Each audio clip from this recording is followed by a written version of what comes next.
wonder what kind of plant this is.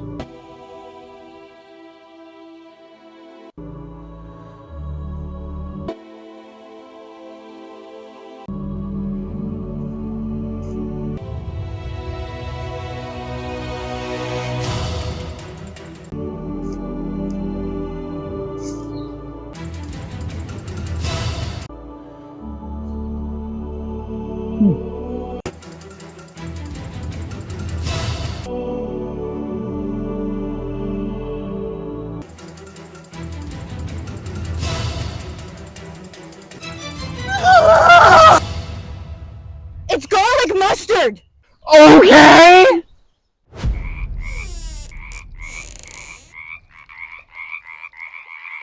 Disclaimer. 1, my microphones are missing somehow within my house, so I have to do it like this. One Clujo, I think, took those along with my pizza pans and my pizza stones. And anyway, if you were to forage any of your own herbs or plants for ingestible purposes, please do not forage them anywhere next to a road, old train tracks, anywhere where there have been chemicals from a car or any type of vehicle that could leak into the soil. If you wanted to have your own and harvest it from that area, you would have to take 3 generations from that plant. In other words, take the plant, take cuttings from it every year for 3 years to make a full semi version of clean. But most people actually do 5 generations of the plant just to make sure that it's good and safe. Other thing is, obviously I have a Rhode Island accent. Obviously I did exaggerate a little bit for the sake of this video. I don't fully, well, sometimes fully sound like that unless I'm very passionate about something that I'm talking about, and then afterwards I sound very, very similar to that. I don't think so, but that's what I have been told. And lastly, again, the reminder, herbs are not hospitals. I am not a medical professional. There is way more others that I wanted to add to this video, but the weather was not having it. Okay, enjoy.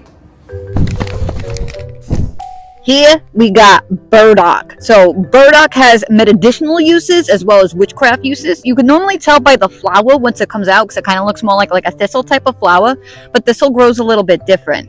If you're gonna eat the root of burdock, you gotta get them when they're kind of young, because the older they get, the bitter it tastes. Like a good example of like a nice young root would be the one that's right over here. Like this one that's right here. This one's a small one, so this one would be perfect if you're gonna dig up the root to do whatever with them, which is great. But for burdock, for like witchcraft uses, since it was known it's supposed to help like clear out your blood when you make like a nice toxin of it, it's nice and healthy for you, so it's used to like clean out negativity. So you could use this in your protection spells. Sorry, the birds are fighting over here. I don't even know if you could hear them or not.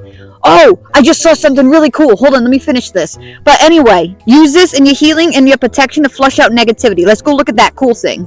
So this right here, off to the side, can you see this bent looking tree? This was actually a Native American trail marker.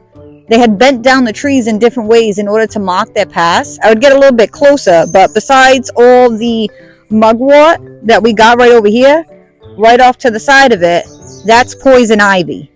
That's what you don't want to get close to. And then we got some false Solomon seal growing right there.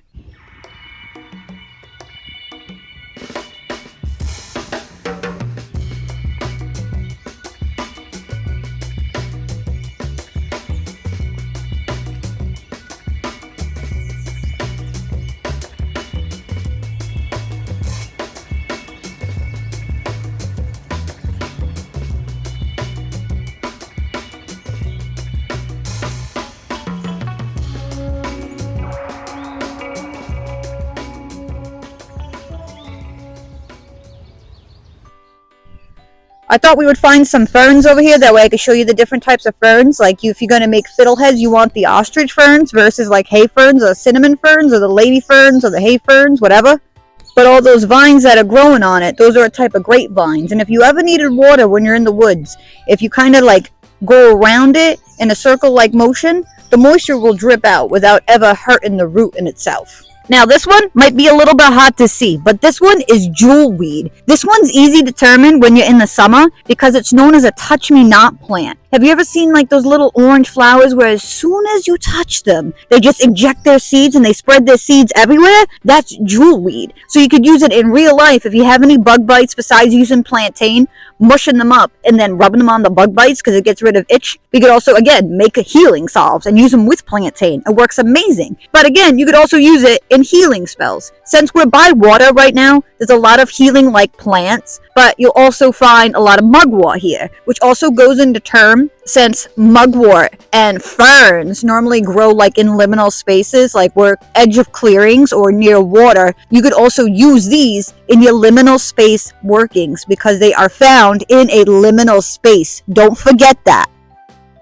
And now we got some dandelion. They mowed the grass, so there's no flowers. So I'm just gonna, this where it's real dandelion. I feel like most of you guys know what dandelion looks like anyway. So you guys probably don't need any help identifying this. But don't forget, the roots have a lot of magical purposes. You could use them to make your poppets. Especially if you see my Aileron video.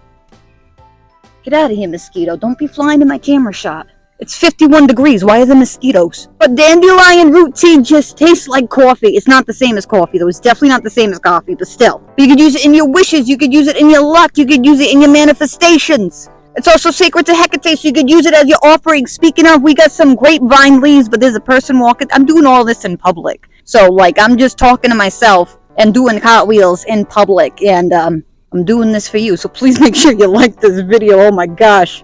Now, I don't know how much of it you could see in this tree because it's growing in the tree and it's still early in the season. But these are not wild grapes. They're just wild grapevines and wild grape leaves. These ones don't have any edible fruit that come off of them. But still, you can use these leaves in your offerings. Don't forget that.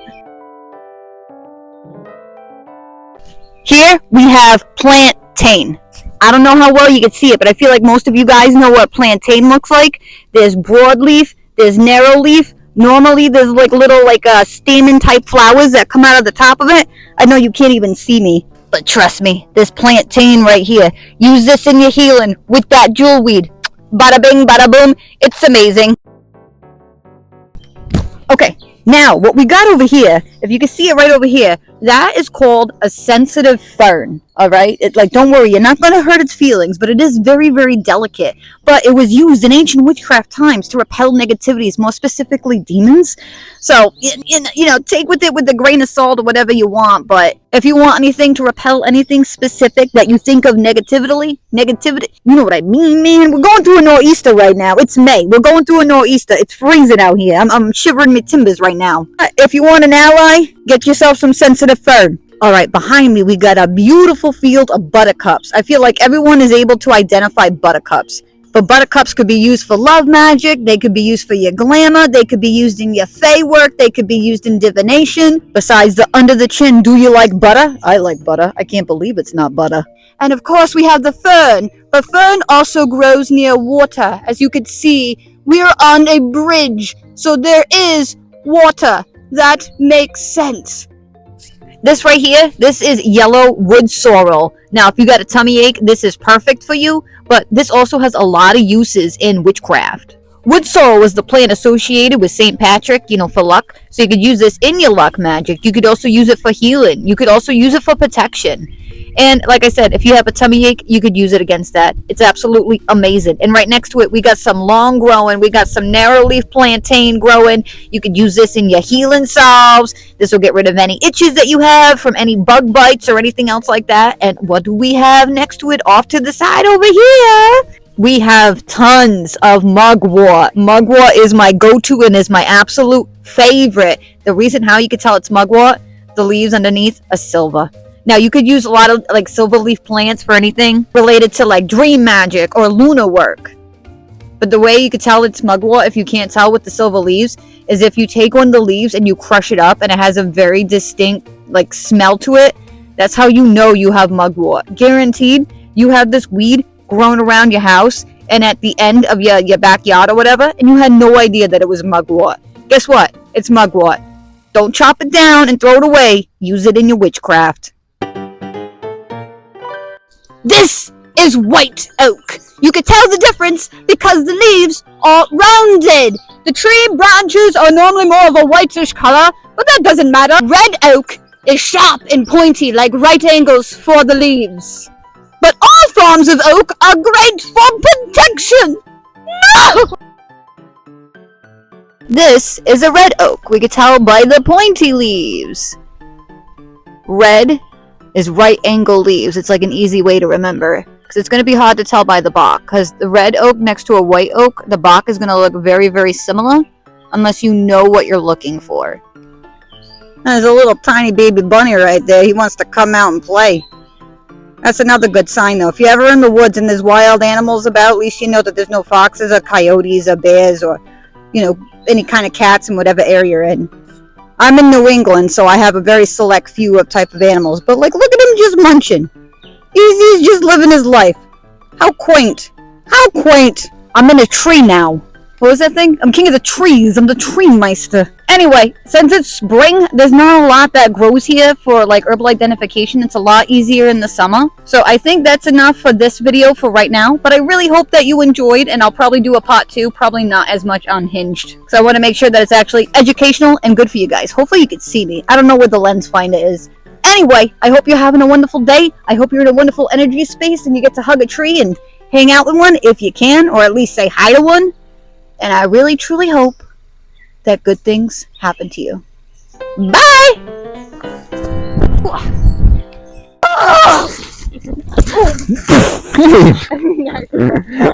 You were supposed to fall with me. I know, I didn't mean to knock you down. That was so funny.